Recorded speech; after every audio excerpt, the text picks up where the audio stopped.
I had a very different relationship with the White House at that time. I had a whole different set planned. I was going to tell you some jokes about me playing pickleball. And yeah, life happened. For those who don't know how it came to be, I'll try and tell you how it unfolded.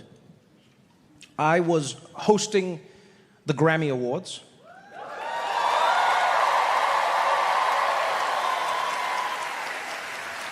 It was a good time, a really good time.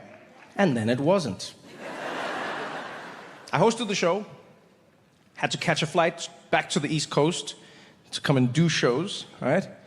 And I don't connect to the Wi-Fi whenever I'm traveling. I just like to relax. And landed in Boston. And the first time I knew my life had changed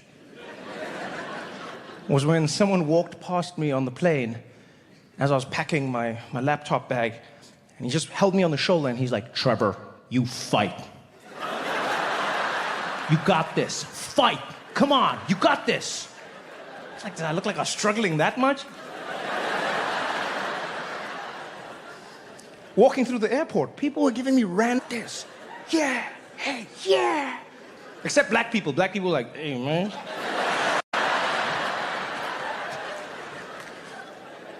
And then I turned on my phone. And honestly, I thought the thing was malfunctioning. Because it started vibrating even before the icons popped up. It was the Apple logo, and my phone was just like, like, what the hell? And then when I turned it on, it was just notifications everywhere. I was like, oh man, did Michael Jackson die again? What happened? What is going on? Because every app was going crazy. It was like iMessage, bling, bling, bling, bling, bling, bling, bling, WhatsApp, blah, blah, blah, blah, blah, blah, Twitter, blah, blah, blah, Instagram, blah, blah, blah. Even Uber Eats was like, yo, you got some hot shit coming in, man. And I went to my messages, and everyone I've ever known in my life had texted me. From kindergarten teachers onwards. "Trevor, oh my God, are you okay? Trevor, where are you? What's happening? Did you see? Trevor, call me. Yo, don't call me. Call me. Trevor, what's happening? Trevor, did you see?" And then one person was like, "Oh my God, did you see what Trump said?" And I was like, what did Trump say? What did Trump say this time? Oh boy, let me check. What did Trump say? Me? Yeah, it hits different when you're in the crosshairs, I'm not gonna lie. I hosted The Daily Show for 7 years, and for 7 years, we covered news and politics in America, right? Because that's what the show is. And in that time, Donald Trump was in the news and politics all the time, and so I assumed at some point maybe he would say something about me or come after me. He didn't, which I was happy about. I was like, great. You know, and then I left The Daily Show, and I relaxed like an idiot in a horror movie. And I went off and started hosting the Grammys. And I was like, this is delightful. It's a music show. So much more chill. Turns out the president watches the Grammys. Yeah, and he was not happy. Was not happy at all. No, he had written a post, a lengthy post, giving me a Google review of my performance. And it wasn't like a flyby. It was like a full-on. Said, I'll read the full thing to you because I don't want to misquote anything. I'll read you. This is what I saw when I searched my name and his. It was a post on Truth Social from @RealDonaldTrump. Fun aside, Donald Trump owns Truth Social, so it's a little weird that somebody else got it, and then he was like, fine, real Donald Trump. Anyway, this is what the message read. The Grammy Awards are the worst! Every time I shout, it's because the word is in all caps. I'm trying to give you a feeling of what I was experiencing, all right? Virtually unwatchable. So some parts were good. CBS is lucky not to have this garbage litter their airwaves any longer. The host, Trevor Noah, whoever he may be, that's a bit bitchy. Like, I know what he was trying to do, but I don't think he did it correctly. You can't say the host, Trevor Noah, whoever he may be. Because that is exactly who I may be. I understand he was trying to dismiss me, but you said my full name and my job title on the night. You can't be dismissive and be vague and specific at the same time. That's not how that works. Whoever he may be, I be nobody else.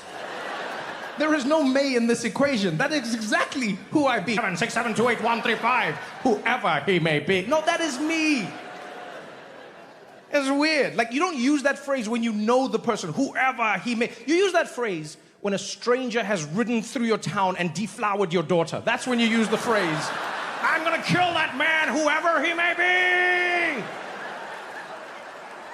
It's also funny to switch to feudal English in the middle of a message.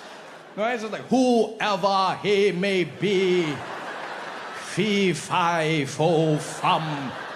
I smell the blood of a South African. It's random. So he says, the host, Trevor Noah, whoever he may be, is almost as bad as Jimmy Kimmel. Yo, poor Jimmy. I like Jimmy Kimmel. Right? And now, because of me, he's catching strays. Like, he was at home minding his own business. Doesn't even work on Sundays. All of a sudden, his phone is like... It says, almost as bad as Jimmy Kimmel at the Low Ratings Academy Awards. Then he goes on. Noah said, incorrectly, about me, that Donald Trump and Bill Clinton spent time on Epstein. Now, just so we're on the same page, I did not say Donald Trump and Bill Clinton spent time on Epstein Island. I did not say that. I made a joke at the Grammys. Right? One of many random jokes that I made. This one came after Billie Eilish had just won Song of the Year. Right? And I said, congratulations, Billie Eilish, Song of the Year. That is an award that every artist wants, almost as much as Donald Trump wants Greenland. Because now that Jeffrey Epstein is gone, he needs a new island where he can go hang out with Bill Clinton. Okay? That's what I said. That's what I said. I did not say he was on the island. I said that he would like his own island.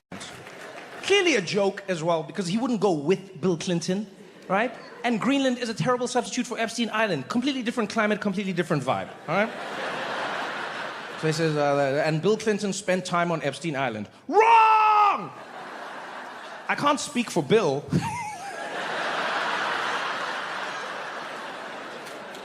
I love how in the midst of him, like, calling me the ultimate liar, it's like, this guy's a liar! Except about the Bill part. We gotta check that out. I mean, you know how this guy is.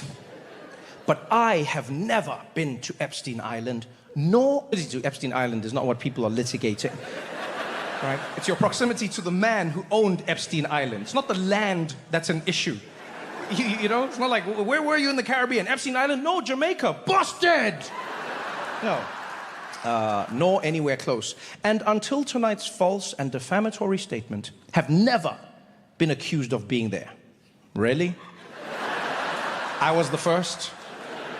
Before me, no one had ever mentioned Donald Trump and Jeffrey Epstein. I was the first. I am the reason his name is mentioned 5,000 times in those files. I set those dominoes into place, and I tipped them over. Yeah, not even by the fake news media. Noah, a total loser, meow, better get his facts straight and get them straight fast. It looks like I'll be sending my lawyers to sue this poor, pathetic, talentless dope of an MC and suing him for plenty, cha-ching. He put a dollar sign, I don't know what sound that is. Ask little George Slopadopoulos and others how that all worked out. Also, ask CBS. Get ready, Noah. I'm going to have some fun with you. President DJT.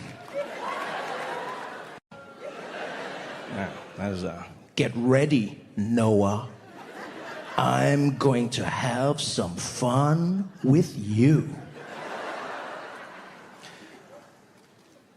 You know, if you're not trying to sound like a sexual deviant,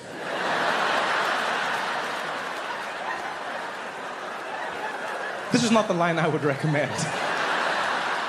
Yeah, I'm gonna have some fun with you. is what someone says right after they've strapped on the head dildo.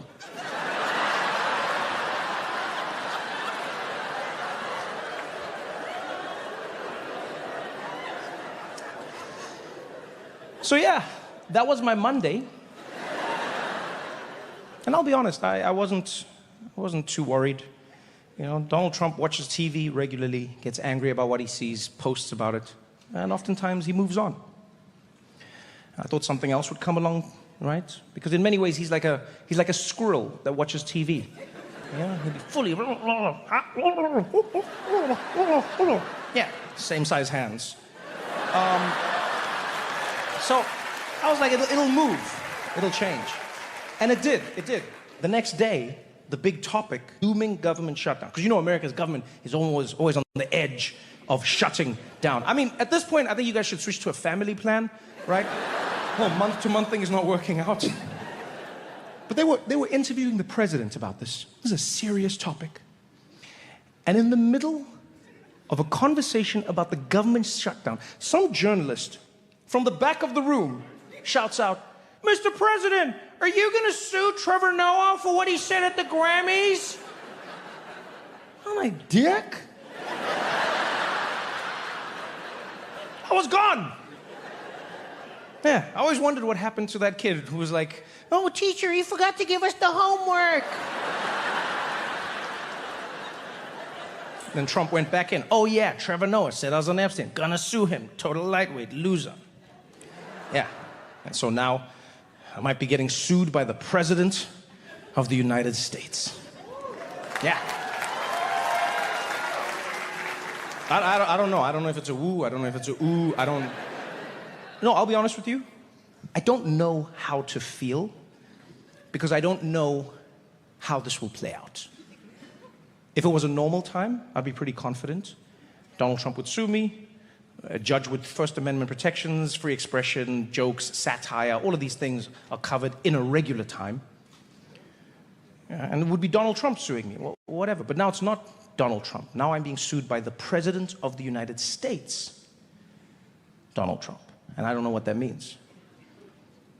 Do I appeal? We get to the Supreme Court. I walk in, he's waiting there for me. He's like, "Say hello to my little friends."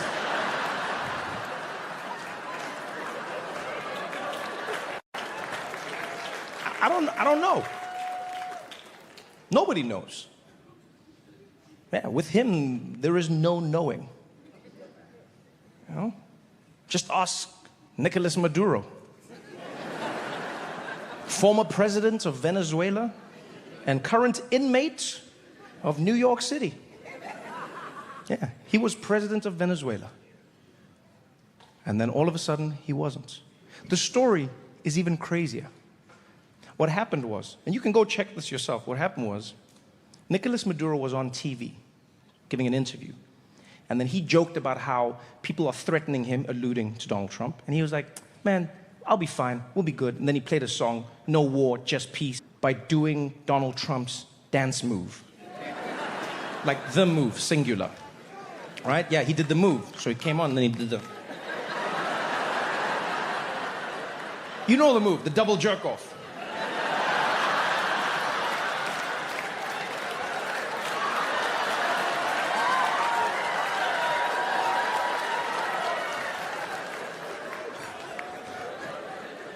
And Trump saw that and he was like, "Go get that man.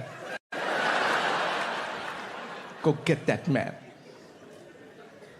Military went, got Maduro, brought him in, put him in a jail. Not just any prison, by the way. They put him in a prison in Brooklyn. The same prison where they are housing Diddy. Imagine that. I thought I had problems. Nicolas Maduro, he's having, whew. Imagine the irony of his situation. He was witnessing America rolling out the most brutal deportation campaign ever. And in the midst of that, you're the one immigrant they import.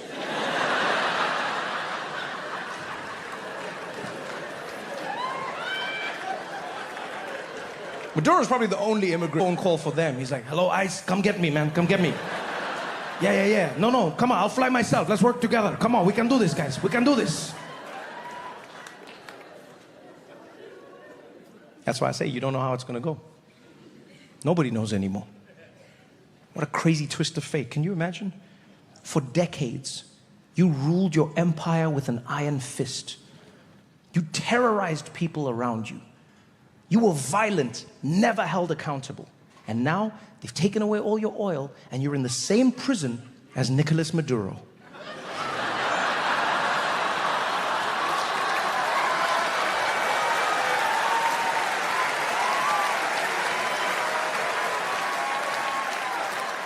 Ain't that a bitch?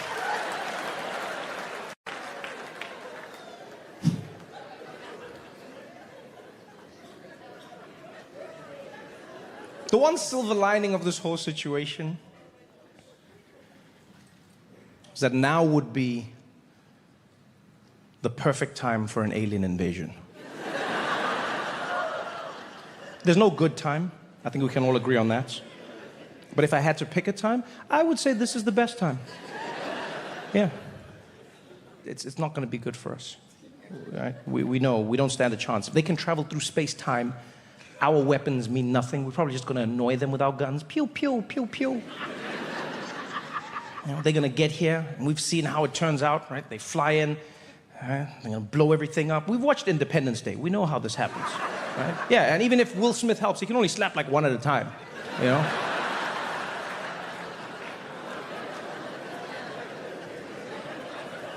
So what do?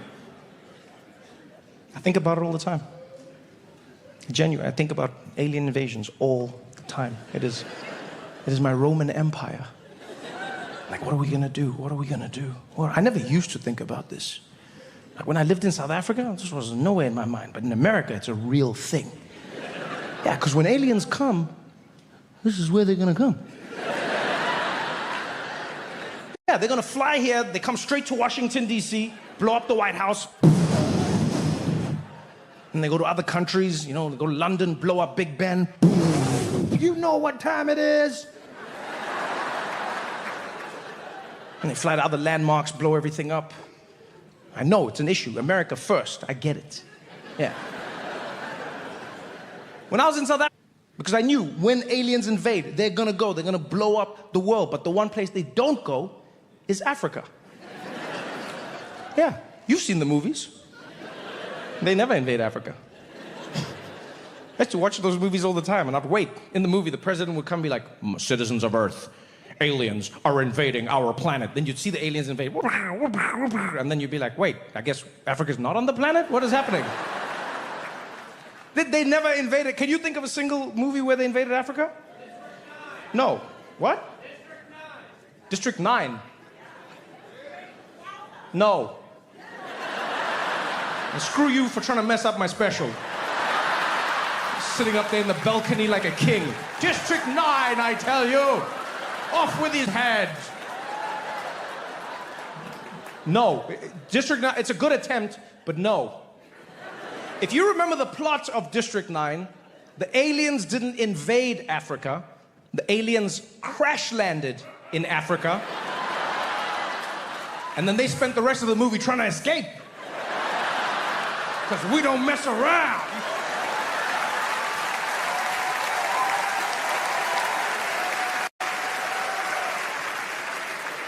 So messed up. Yeah, it's just like, what's the worst thing that could happen to aliens? What if they were trapped in Africa? Aliens never invade, man. They don't invade Africa. They just never did. I used to think it was because they felt bad for us. Yeah, because as a kid, I used to love watching those movies. I still love watching them now. But as a kid, I loved those movies. Anything with aliens, I was there. And my mom, she would give me she'd make me like a big bowl of popcorn at home, and we would sit on the couch together, and she'd watch all of those movies with me. Not, she hated them, but it said parental guidance, and she took that very seriously. Like one day she was walking past, and then it was like, we recommend parental guidance for this film, and she was like, I gotta watch this, and then she did it every movie going forward. I would have to run and call her sometimes. The show would just start randomly on TV, and they'd be like, and I'd be like, Mom! Mom! And then she'd come in and be like, what? I'm like, I need you to guide me. Yeah, but then like 5 minutes in, I feel like I was guiding my parental, because she would sit there, and then the whole movie she'd be like, what's happening, Trevor? Who are they? Who are these people? Why are they doing this? What's going on here? I'd be like, Mom, I'm with you. I'm with you. I started this movie with you. And we'd sit there, and then the movie would start, and the alien invasion, they'd be like, aliens are invading Earth. And the aliens would fly, and you'd see them blowing everything up, and I'd be there with my popcorn like, first world problems.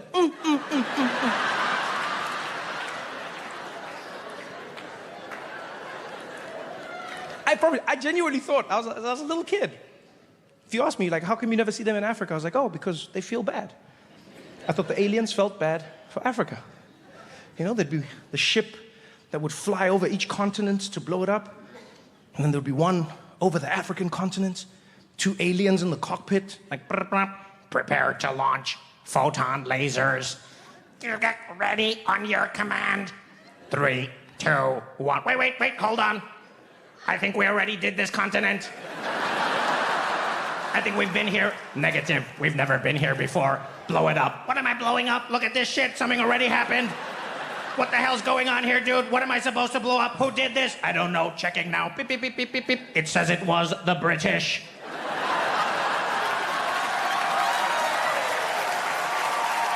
yeah! Take that, Great Britain. Hashtag never forget.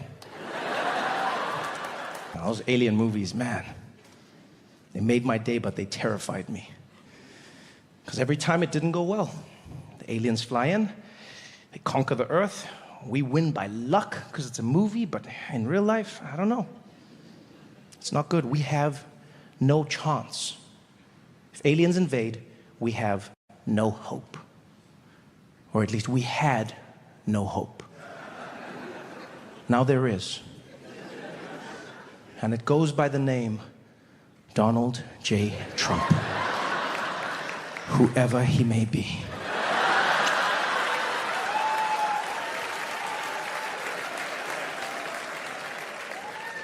I don't like it, but I think it's the only way.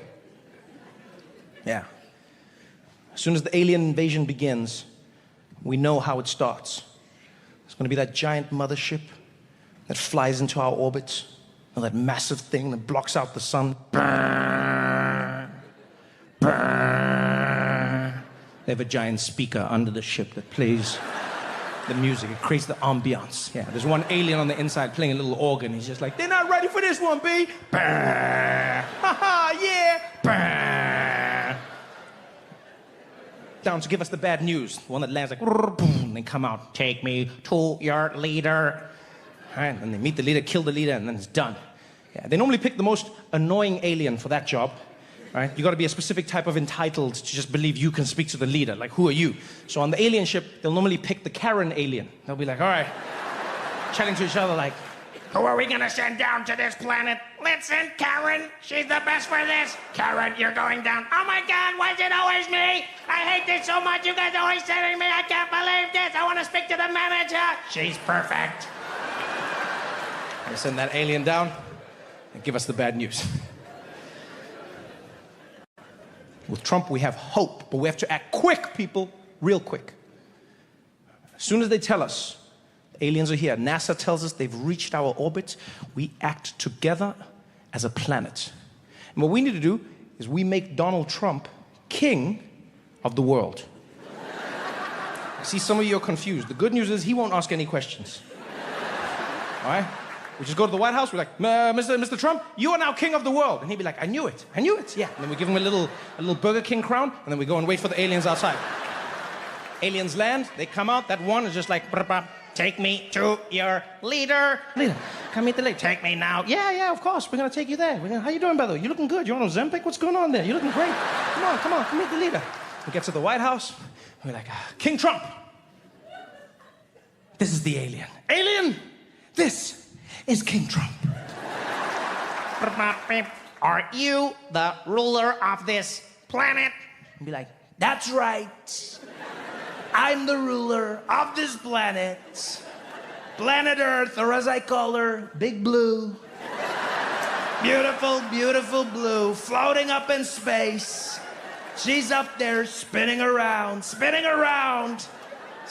so fast. You know, they say we're spinning. I never felt it, but they say we're spinning. We're spinning around, folks, spinning so fast. And we're up there in space. We got a beautiful axis right through the middle of the planet. A big, beautiful, long axis. They don't make axes like that anymore. They really don't.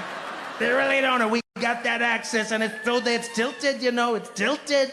If I was in charge, I would have straightened it right out. But that's okay. Thanks, Obama.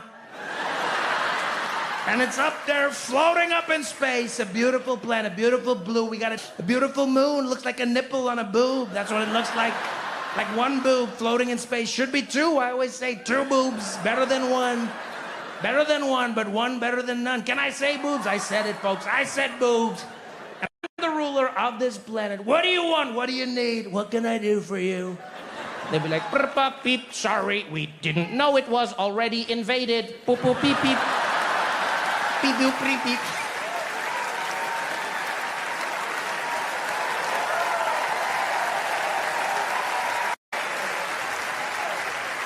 And that's how we survive.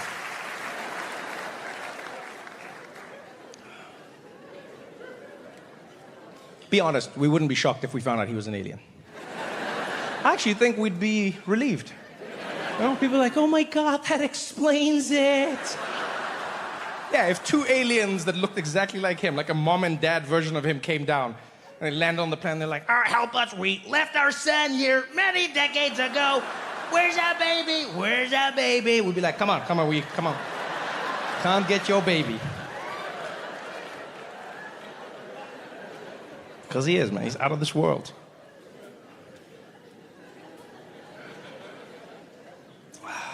Through history.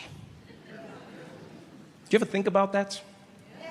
Like, we are all living through history. And not like history, like just time that passed, you know, like this, because there's that boring history, like, and then the people settled here, whatever. I'm talking about like history where some shit happened. You know, when you read the books and you're like, yo, what was it like back then? Yeah, we're in the back then. That's all of us. My history's terrible now, I've realized. Because they record everything that is said at the White House. It is kept for posterity. All right? So that means in like 300 years, there'll be scholars studying old presidents and the White House, and they'll be like, what was it like 300 years ago? You're like, I don't know, but the Grammys host was terrible. Yes, a total loser, apparently.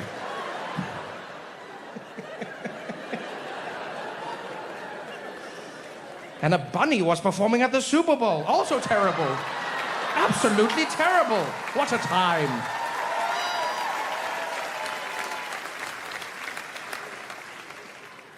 You know, the weird thing about living through history is it's so much less predictable when you are the one doing it. Taught history, it is often presented as if it was inevitable. You read the stories, you assume that is how they would have always ended because that's how they ended. Like if I asked most people, do you think the Nazis will always lose the war? They'd be like, yeah, of course the Nazis would always lose the war. And yet at the time, the people who were fighting the war thought that the Nazis were going to win. There was a moment when it seemed like it was in their favor. When you're in history, it's a completely different gambit. Like whenever I'm in Washington, D.C., I like to go and visit the National Museum of African American History and Culture. And if you've never been, let me tell you, it is one of the most profound experiences you will ever have in your life. It is a museum unlike any other I've ever been to, for a few reasons. You know, one is it is as complete a telling as is possible of Black history in America, which is history. But it's a history that's often not told, right? And you go to this building, and unlike other museums, you can't just choose your own adventure. You know, normally you walk in a museum and then it's like, what do you want to do, dinosaurs or space? You pick. There, they curate your moving through time. And so when you get to the museum, you start at the way through to the present day, right? And so it starts underground, literally, you go underground, and then it starts with slavery, spoiler alert. And then they move you through time, and then you get to the end, and then there's Oprah.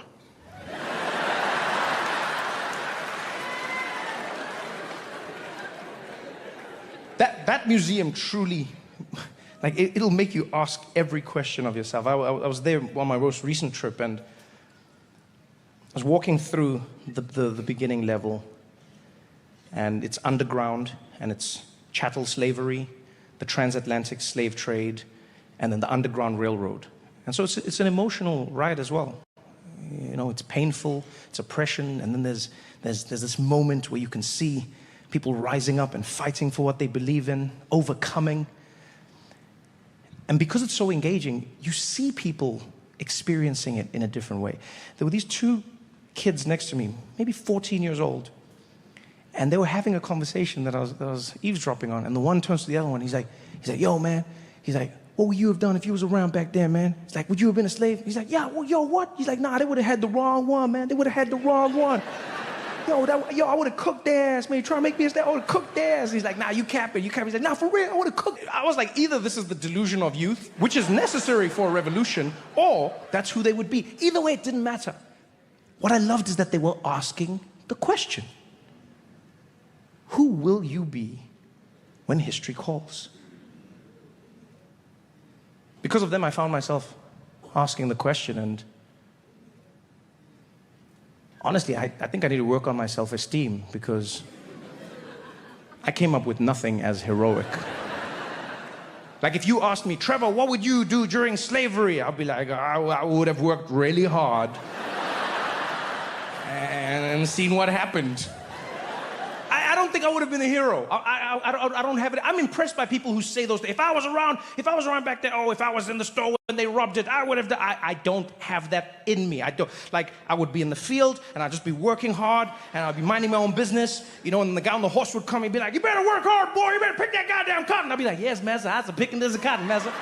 That's a picking away, master. Oh, but as soon as he rides away, I'd light his ass up. Oh, I would roast him to bits. I'd be like, that dumbass. Is he back? No. But I don't think I would have been a hero. Yeah, like a hero. Psst. Yo, Trev. Oh, hi, Harriet. How you doing? I'm doing shit. Oh, no, what happened? Slavery happened. What you mean, what happened, boy? You stupid or something? Oh, yeah, of course, I shouldn't have. Anyway, what's going on, Harriet? I just came to let you know that we're leaving tonight. Who's we? All of us, Trevor. We're getting out of here. We're going, baby. Oh, yeah, Harriet, the guy on the horse says we shouldn't leave. He really doesn't like it when we leave. I think he has, like, separation anxiety or something. He should see someone about that. But he said, I don't give a shit what he said. We're getting out of here. What are you saying? You gonna stay? Yeah, I think I'll stay and just, you know, see how it goes. See how it goes? What's wrong with you? You not coming? No, I'm not gonna come. I can't believe you. You light skins is all the same. What? Yeah. You scared, ain't you? You a scared little bitch. I am a bitch, Harriet. I cannot lie. I'm a scared little bitch. Look at you, scared little bitch. You almost as bad as Jim.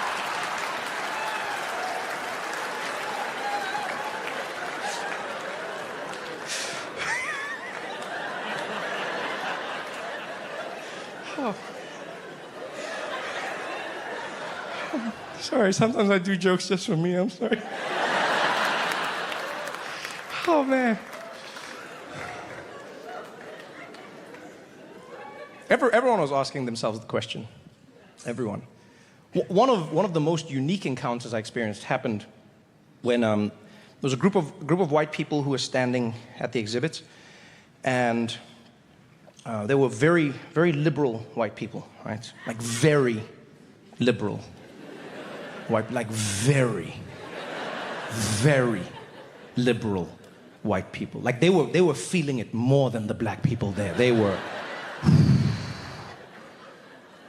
Yeah, to show how much they were feeling it, there was a moment where some of the black people who were walking around the exhibit, right? Because there's black people walking around the exhibit and there's white people there, because everyone can go, right? And so the black people who were there were living what I would consider the full black experience, which is being a human being. So some people were crying, and then a moment later they were talking to and one person laughed, was like talking to their friend, like, ha ha ha ha, yeah. And then the woman, there was a white woman here, who was like the leader of the crew, she turned at that laugh, she was like, ha ha, and she was like, shh.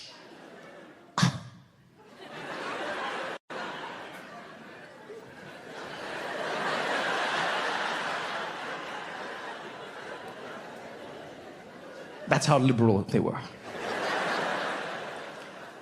And just when I thought she couldn't top that, she was looking at a photograph, one of the first pictures that's ever really been taken. And it was a picture of a white man on a plantation, standing there, smiling, standing in a field, just like smiling in the picture. And this woman is standing looking at the picture, and she's like, if I was there when that was happening, I swear to God, if I was there when that was happening, I would have never smiled.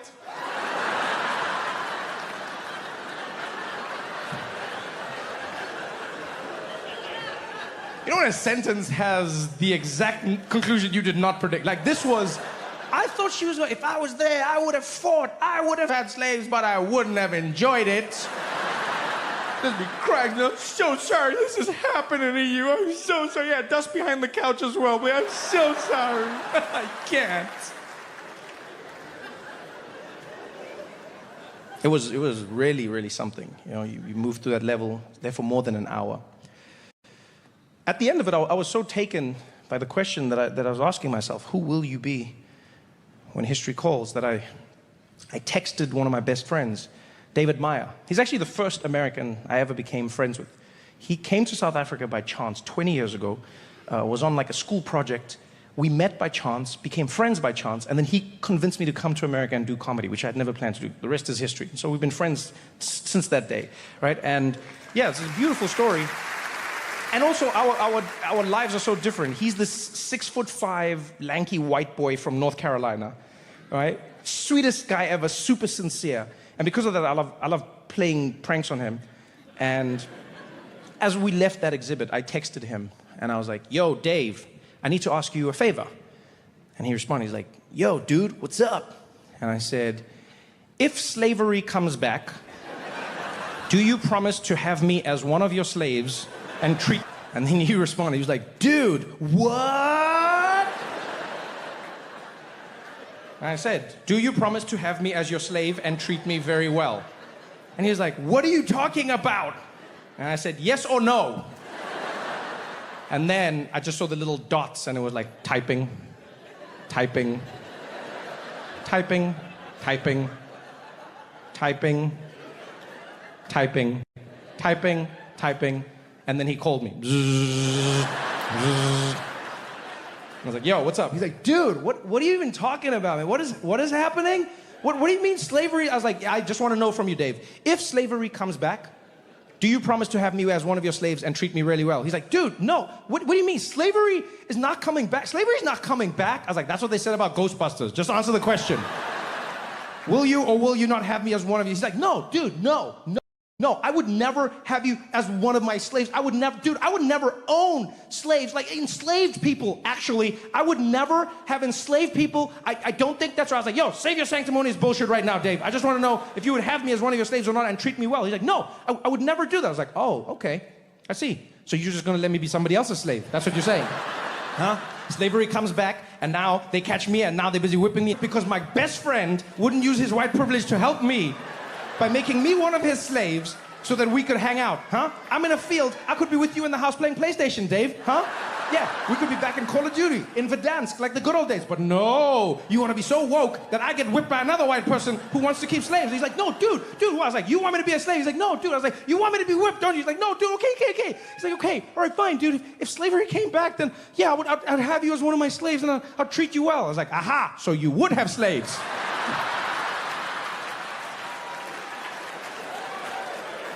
was like, all right, I gotta go. And he's like, no! He still hasn't forgiven me.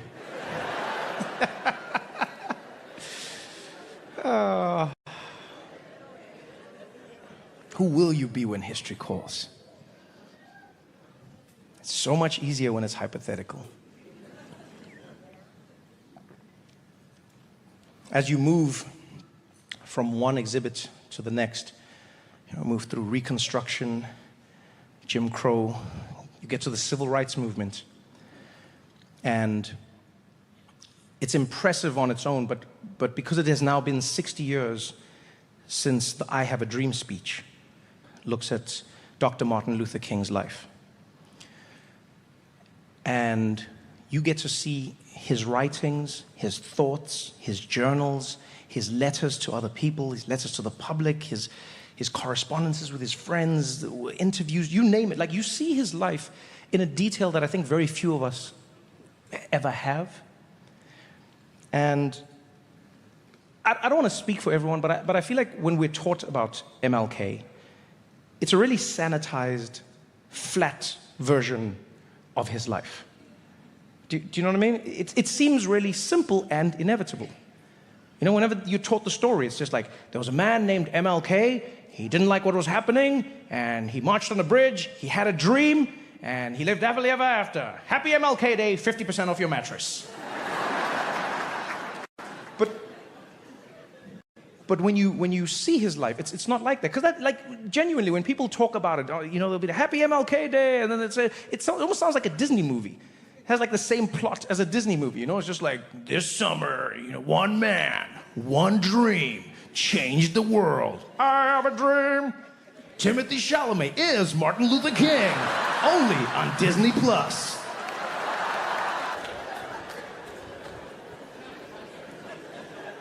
But when you see his life laid out, I mean the minutiae of his days, the things that he and the people around him were experiencing. He was arrested somewhere around like 29 times over the course of like 4 years. Trumped up charges. Sometimes he was left in a jail cell by himself, wasn't given food, wasn't given a phone call, nothing. Sometimes he was beaten, sometimes they just, like, you see this man's life in detail. They chased him out of towns. The federal government came after him. J. Edgar Hoover himself, the head of the FBI, designated Martin Luther King as the most dangerous man in America. And then the FBI ran a concerted campaign to destroy him. They try and break up his friendships and his working relationships. And the most sinister thing they did was they tapped his phones and they found out that he was having an affair. And they phoned his wife, Coretta Scott King, and they snitched on him because they thought that would destroy his marriage and destroy the movement. Yeah. The FBI tried to dish gossip on Martin Luther King. Totally changes how you see the organization. All right? FBI, they're in that J. Edgar Hoover building in the morning. What are you working on, Kowalski? Drug enforcement, sir. What about you? Sir, criminal crimes, specifically financial. And you? Drama.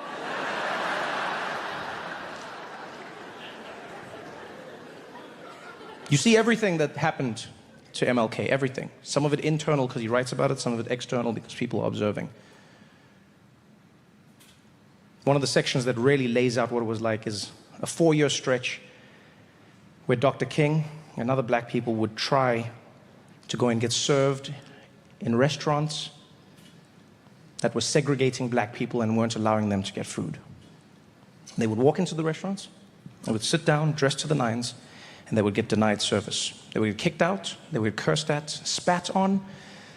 Oftentimes they were beaten, right? They'd leave with concussions, bleeding. They'd go home, they'd wash up, they'd come back, they'd do it again. Go home, wash up, do it again. Go home, wash up, and do it again.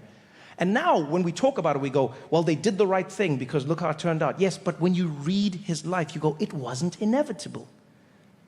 There was no guarantee that it was going to work. There was no sign that it was working. And yet, they persevered. And when I was looking through, was there ever a moment when he regretted? Was there ever a moment when he regretted what he had gone through, what he was doing? Like when he tasted white people's food for the first time?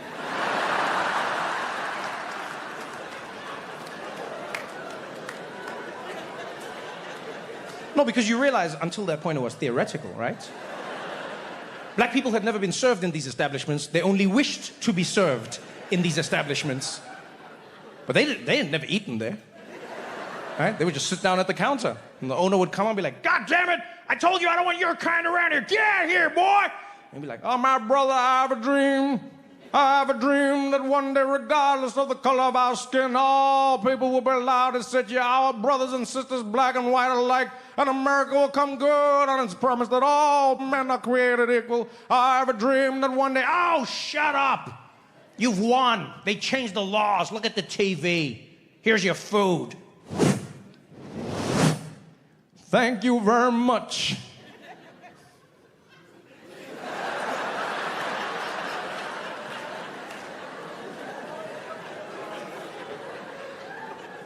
Oh, shit.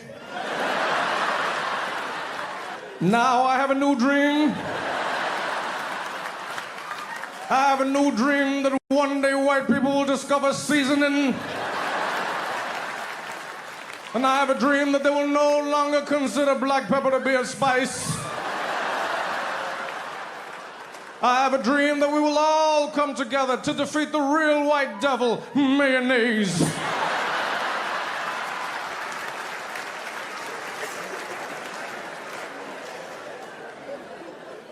Can you imagine how awkward it must have been?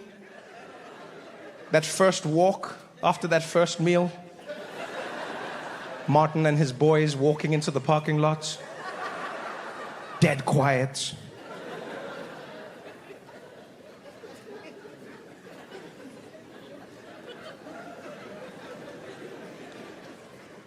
For this shit, Martin? For this shit, Martin? I'm so sorry, fellas, I didn't know. God damn it, Martin, you had them whipping our ass for this shit? Did you taste that food? I thought it was delicious. That's why I thought they were blocking us. I apologize, fellas. I'm so sorry, fellas. My bad. God damn it, Martin, that shit tastes like depression, man. Is this the shit we've been fighting for? I'm so sorry, everybody. I'll make it up.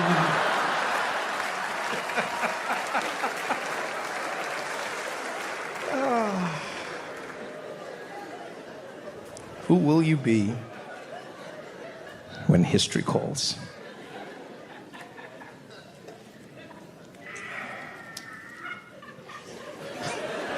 Thank you.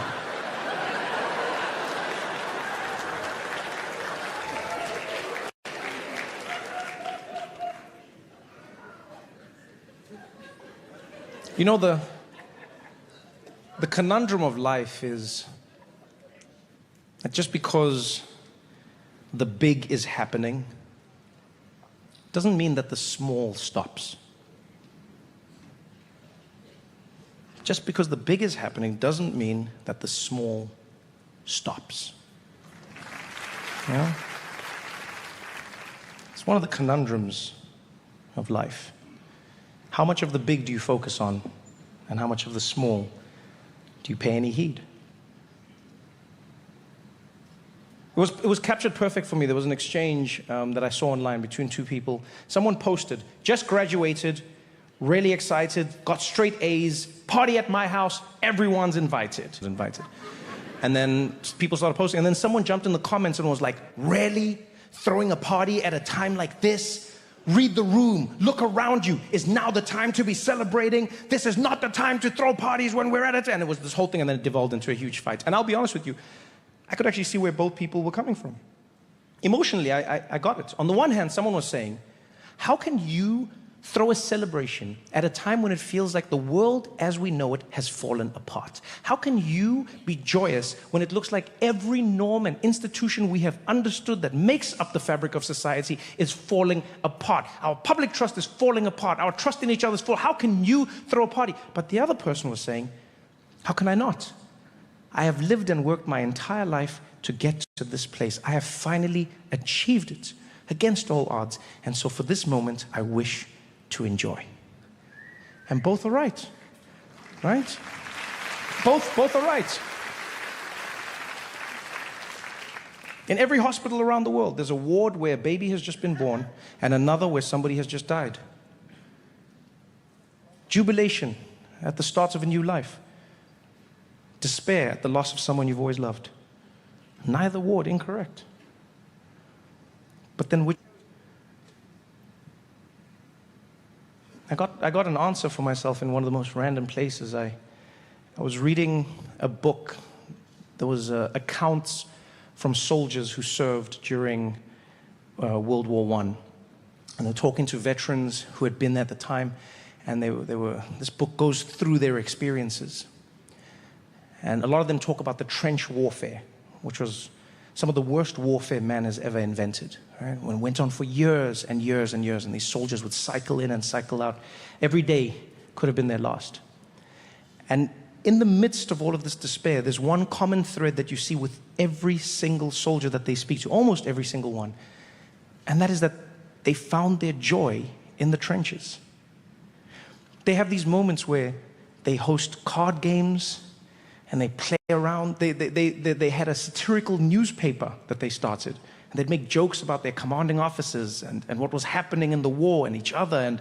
And one of the wildest things I read was there was a day when a cow walked into the battlefield. So it was in no man's land. It was perfectly between the Allies and the Axis. And it was like both sides wanted the cow. And then they shouted across to the Germans and they said, and then they agreed. They said, okay, let's play a game. We'll throw up coins in the air and we'll try shoot them. Whoever hits the coin gets to keep the cow. And then the English soldiers shot the coin. And then the Germans were like, okay, you win the cow, but we'd like our coins back. And then the English soldier went, got the coins, was like, oh, they're going to kill me. And then got the coins and then gave them to the Germans and then ran back and got in the trenches. And then everyone was like, fun game. It's littered with stories. There were stories of soldiers singing to each other on evenings randomly. They would sing across enemy lines at the other soldiers. And the other soldiers would sing back. Can you imagine that? You're in a trench. Your feet are rotting. Everyone's tired, scared. In the midst of that, all of a sudden, someone's just like, say you.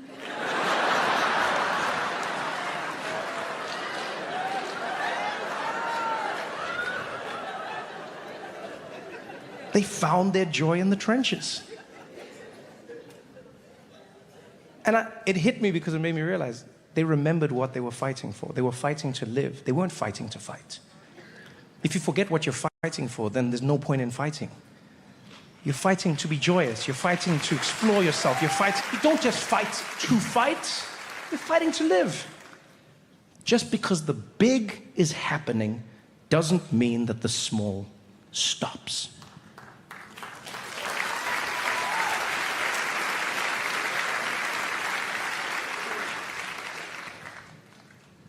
My therapist told me that I am undateable.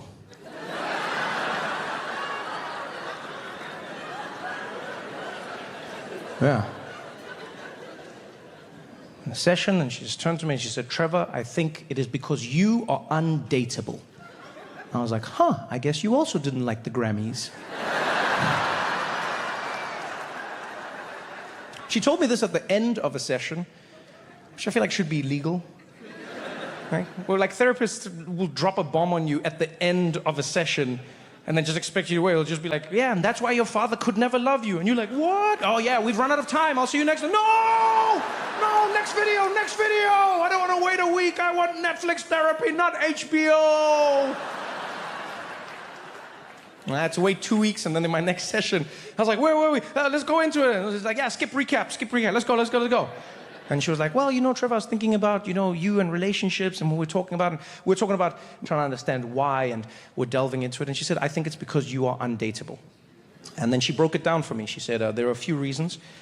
I think you work too much. I know you love your work, but you work too much, and that doesn't create a good balance in your life. She said, also, you travel too much, and being in the same place is crucial for building a solid relationship. But I'll be honest with you. Those things are really just the side dish. Right? The main course and the real issue I have is, as my therapist put it, I have an inability to not say what is in my head.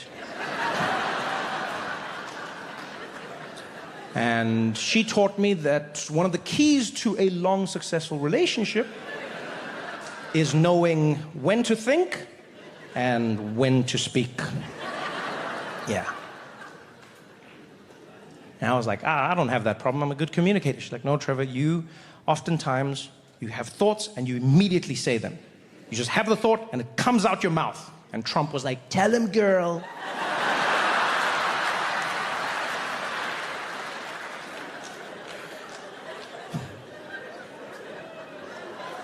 She's like, no, I've got notes. Hold on, I've got some notes. And she pulled out the notes and she's like, let's go through some examples. And there was one example that really, she was right. It happened with an ex-girlfriend of mine. It was the fracture that led to the end of the relationship, really. It wasn't the moment, but that fracture caused the outcome. We were getting ready for bed. It was an innocuous night, brushing our teeth, getting into the covers. And then before we turned off the lights, we started talking to each other and we got really cozy. You know those moments where you're with the person you love and you just find yourself in a rabbit hole of stories you've never told and feelings you've never shared, and you're laughing and you can feel you're falling more in love. And we're lying there on the pillows, looking at each other, and she's there staring at me. And all of a sudden she's like, hey, can I ask you a question? I was like, yeah, of course. She's like, if you could change one thing about me, what would you change? Now, I have since learned that and yes, one correct answer. Regardless of how unique your relationship is, if you want to win this game show question, the answer you give, if she says to you, if there's a woman in your life and she says, if there's one thing you could change about me, what would you change? The correct answer is nothing. Aha. Yes, I wish you were all there with me that night. Yes. Correct answer is nothing. You say, nothing, babe. I would change nothing about you because everything you are makes you perfect for me. If anything, can I be honest? I would change myself. I would change myself so that I would be better able to receive the love that you so freely give. That is what I would change. That's the unabridged answer, should you wish to use it. Yeah. That is not the answer I gave. Nope. I said what was in my head. She looked at me, she said, if you could change one thing about me, what would you change? Ooh, one thing. Oh, one thing. Wow, that's a tough one. One thing. Only one. I went, oh, okay, let me think. Hold on, let me think. If it's only one thing, what would I change? What would I change? Okay. I think I got it. If I could change only one thing about you, I would change how you communicate during sex.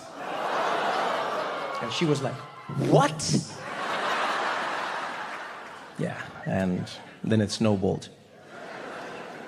I know I was wrong, so please don't judge me. I know I was wrong, and I'm working on it. I'll explain to you what was going through my head, all right? What happened that night is, first of all, I thought it was a real question, okay? Secondly, I was trying to express a feeling that I had. And that feeling was a confusion that I would often have, and sometimes a frustration when my girlfriend and I would be getting intimate, right? We'd be in an intimate setting, and she would say, and I'm not trying to be lewd or anything, right? She would be like, oh, I'm gonna come, right? Which, by the way, ladies, is the greatest phrase you can ever say to a man, like ever. There is nothing a man wants to hear more in his life than that sentence. You say that, we have achieved, we have arrived. Yes, you say that and we're like, me, Tarzan. It's done. It's done. And it is so powerful on us, ladies, that we will reach a level of our masculinity that we didn't even know we possessed. Yeah, you say that to us, and we'll become stronger. We will overcome things that we couldn't. Our fatigue goes out the window. Yeah, we forget about that cramp. We, like, any situation, like sometimes we can't breathe, you know? Sometimes we can't breathe. Sometimes our nose is blocked, and what we're doing at that time is we're moving from breath to breath. Right? So we're doing our thing, and then when we run out of air, we like a whale breaching, we'll pop up, and then we'll dive back into the depths of your pleasure, right? And this is fine. It's a rhythm that every man has figured out for themselves, right? But ladies, understand, we are going from breath to breath, and when you say, I'm going to come, we then go, this is not the time to breathe. This is my calling. I have but one breath and I shall use it well. And so we hold it and we keep going. We keep going, and we try to get you there. Now, say the phrase, I'm going to come. What she actually meant was, the action you're performing on me is quite pleasurable. And I would like you to continue. Please continue exactly what you are doing right now, at the same cadence and preferably same pressure. Don't get excited because I said that phrase. Don't switch things up. Just do exactly what you're doing now, because you're on the right track. You got this, champ. Keep going. Before you were all over the place, but this is it. If you do this, there's a good chance that I am going to reach my climax. So you keep going, buddy. You got this. I believe in you. You're getting warmer. That's what she meant. Right? But you gotta understand, that's confusing. That's confusing, ladies. Right? Because you're saying this thing, I'm going to come. And I understand now, like fellas, when women say like, I'm going to come, in many ways they're saying it the same way a person at a bus stop would say, the bus is going to come. Right? They mean you are at the correct location for a bus to coincide with yourself. This is where the bus will come to. But the when is the issue. These men, we are quite literal about this. You see, when women are saying it, it's theoretical. When women are like, I'm going to come, it just means that this is the right direction. Going could be 3 minutes. She could come in 15 minutes. It could be her next relationship. Nobody knows. But you gotta understand, ladies, we're not breathing. We're not breathing. We're holding our breath. We're at our limits. You need breath to live. This is probably why men live on average 10 years younger than women, because of all the breaths we've missed waiting for this to happen, and it does not happen. There's nothing wrong with it not happening. It's just that we didn't know. We didn't know because we're a lot more literal when we communicate. We're simple creatures, men. It is what it is, like a dog. Where's the ball? There's the ball. Where's the ball? There's the ball. When men say, I'm going to come, it means that the come is going. The moment is imminently upon you, ladies. That is what I mean. When a man says, I'm going to come, this is the time. There is no other.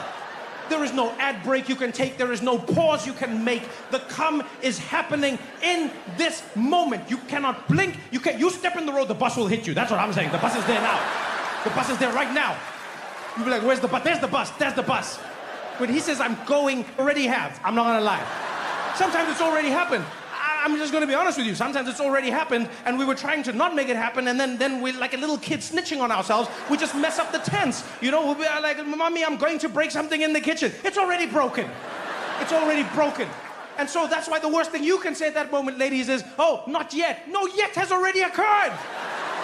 Yet has concluded. And now our manhood has been crushed with this tiny little phrase you say, not yet. And then we're like, oh, yet. And then we try, but you cannot. It's finished.